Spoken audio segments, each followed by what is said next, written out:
саламатсыңдар ма? Біздің тыңдармандар, көрермендер. Біздің бүгінгі сыйлы қонағымыз Оғыз аға өзі келіп отыр бізге. Жаңа туындаған сұрақтарға жауап берейін деп едік.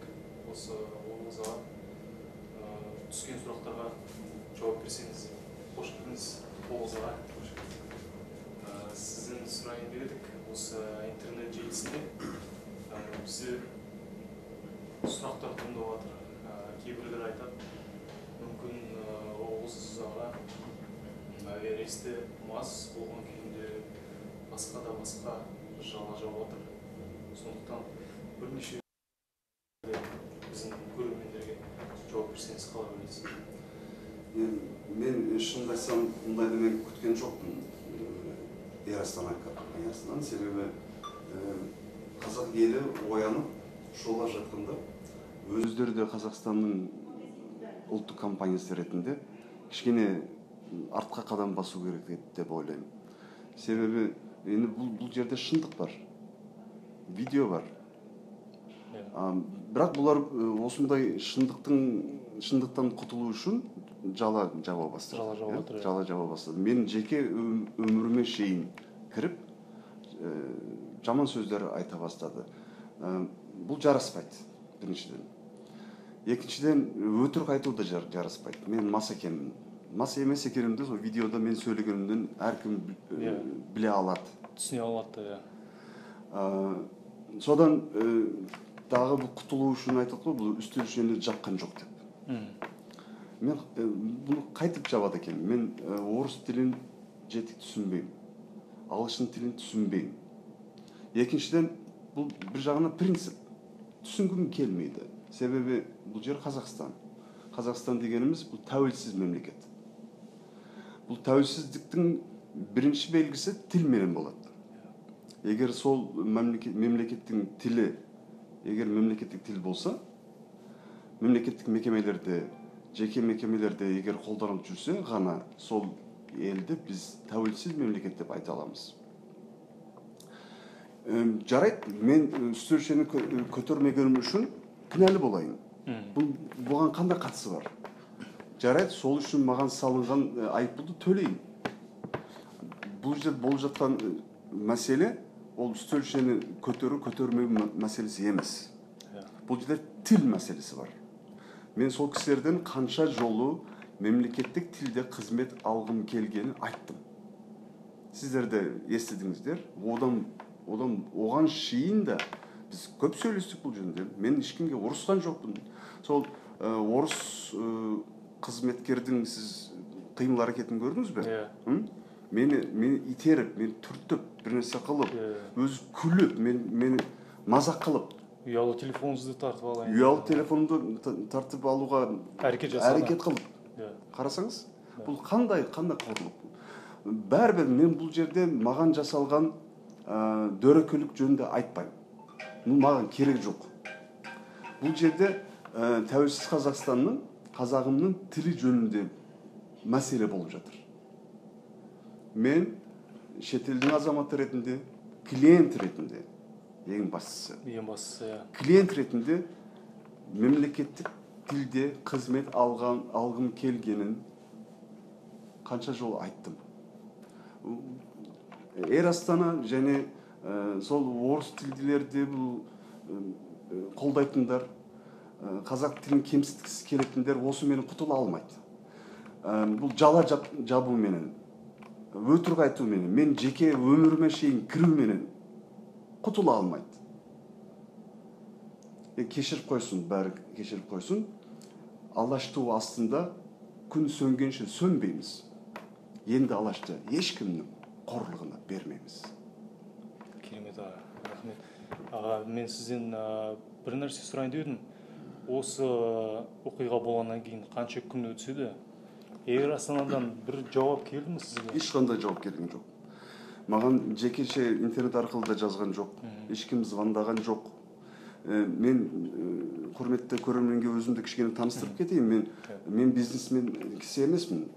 Мен 22 жылдан бері Қазақстанға келіп тұрған түркологпын.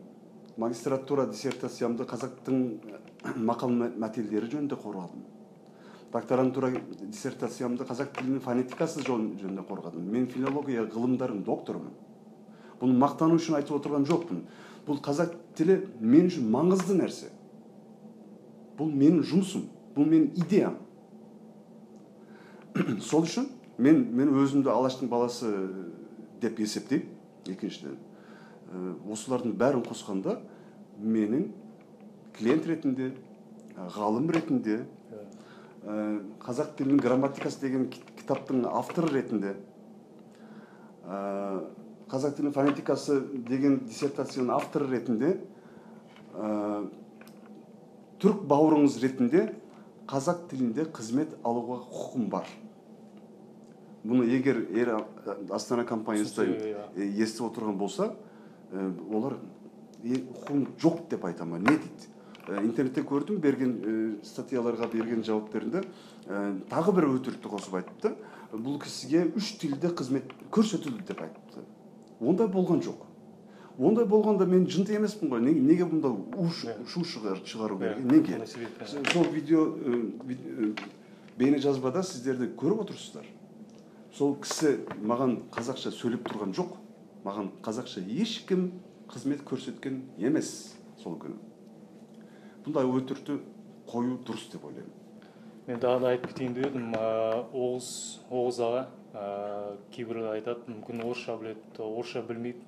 Жаңағында сұраққа жауап бергендей, ол қазақ тілінің маманы. Ол қазақ тілі және түрк тілін біледі. Жаңағында біздің таңғалатымыз қаншама күн өтсе де әлі де Эйр Астана Оғыз ағамен байланысқа шықпады. Біз бүгін, кешіріп қойыңыз, сөзіңізді бөліп қойып, біз бүгін Эйр Астанаға бір хат жаздық. Бірнеше қоғам қайраткерлері қол қойды менімен бірге. Ертең достарымыз сол Эйр Астана компаниясына жеткізеді. Біз осы талаптарымызды сол жерде жазып ұсындық. Біз жауап күтеміз. Егер бұл жер демократиялық мемлекет. Бұл жердің Қазақстанның заңдары бар. Бәрі заң аясында болуға тиісті. Біз хатымызды ертең жеткіземіз. Бүгіннен бастап Абай Кызыттан мен жеке парақшамдан хаттың мәтінін оқи аласыздар. Біз компаниядан жауап күтеміз. Оң жауап күтеміз. 10 күн, иә? Жоқ, оңды жауап күтеміз. Себебі мен сенемін, бұл ешкімнің компаниясы емес, біз қазақтың өзінің компаниясы ғой, ұлттық компаниясы. Қазақстан Республикасының компаниясы. Бұны жастарға ескертіп қойын, кейде мен түсінемін оларды, бұл байкот деген сөз шығады. Бұл Эйр Астана компаниясына мен келіспеймін. Бұл Эйр Астана деген компания қазақтың өзінің компаниясы. Ондайға байкот болмайды. Біз үмітіміз бар, бұл дұрыс емес қылған нәрсені түзетеді бұлар деп ойлаймын. Бұл ап-ашық, күнде ашық көрініп тұрады, бұл дұрыс емес. Маған көрсетілген қорлық, мейлі, мен өзім жөнінде ешнәрсе сұрамаймын. Қазақ тілінен көрсетілген қорлық, бұл біріншіден ұятты нәрсе. 26 жыл болды Қазақстанымыз тәуелсіз болғалы. Енді басында бәріміз ойладық, бұл бәрі ақырындап болады, мейлі, жарайды. Бұл жерде бір жағынан жақсылыққа да алып келеді деген үмітім бар. Себебі қазақтарымның қандай оянған екенін көріп отырмын. Ешқашанда ұрыс керістің керегі жоқ. Құдай сақтасын, төбелестің ешқандай керегі жоқ. Біз ондай жолға бармаймыз. Біздің еліміз ондай тыныштықты жақсы көрген ел. Сол үшін заң аясында бәрі шешіледі деп үміттеніп отырмыз. Үміттеніп отыр. Ол рас аға. Біз жаңағында біздің көрермендеріміз көргеніміздей, Оғыз аға ол тек қана ұлт аясында ғана емес, жалпы еліміздің қазақ тілін қорғау үшін, қазақ тілінің жанашыры ретінде есептеледі. Ашық сұхбат беріп отыр. Біз ешбір пиғылсыз, тек қана ашық таза оймен біз жеткізейін деп жатырмыз халыққа қазақ тілін адамдар және әр Қазақстанның азаматтары сыйлау керек және санасу керек. Енді қазақ та орысты сыйлау керек, орыс қазақты сыйлау керек. Бір-бірін сыйлау керек, осы елдің азаматтары. Бұл қазақтар мен орыстар, басқа ұлттар, қаншама ұлт бар Қазақстанда. Бәрі дос болып, қанша жылдар, қанша ғасырлап өмір сүріп жатыр, ешқандай проблема жоқ. Бірақ мен Түркияның азаматы болсам да, Қырғызстанның азаматы деген жалаңда жауапты. Жауапты интернет сондайды да естедік. Мен қазақ елі деген Түркияда шығып жатқан журналдың Қырғызстандағы тілшісімін. Қырғызстанда тұрам. Сол үшін қазақтың баласы деп есептеймін өзімді. Қазақтың баласы ретінде мен тыныштық қана қалаймын Қазақстанда. Орыс қазақты, қазақ орысты сыйлайды. Орыс қазақтың тілін сыйлайды. Бұнда сыйлауға тиісті деп ойлаймын. Бұл жерде ешқандай. Біз қазақ баласы, түрік баласы шовинист болмау керек. Бізге жараспайды.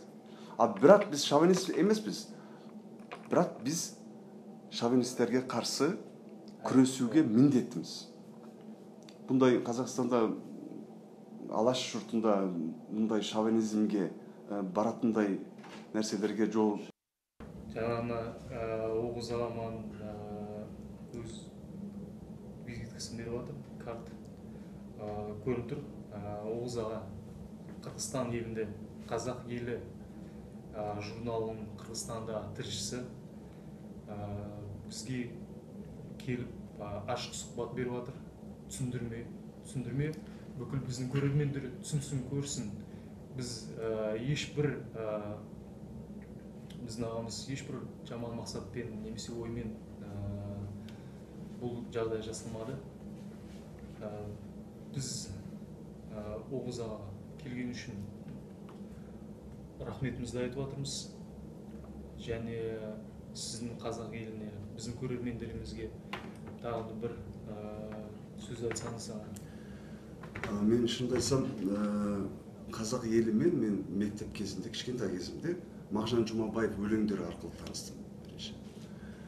Мағжанның менде ең үлкен әсер қалдырған өлеңдердің бірі қазақ тілі жөнінде. Мынандай кетті. Мынандай сөз айтылады. Таралған түрік балаларын бауырына ақ қолыңмен тарталарсың сен тілім деп бітеді. Мұндай сезімді кішкентай кезімнен бастап сезген адам ретінде мен әрине таралған түрік балаларын бауырына тарта алатын, ақ қолмен тарта алатын қазақ тілін мен қорғауға қолымнан келгенше міндеттімін. Қазағым бар болсын. Әумин, айтқаныңыз келсін аға. Қандай керемет өлең шумақтарыңыз айтыңыз. Көрермендер көріп тұрғандай біздің қасымызда Оғыз аға. Ағамыз бізге уақыт бөліп келіп жатқанына рахмет. Ал құрметті көрермендер, көріскенше дейміз. Сау саламатта болыңдар.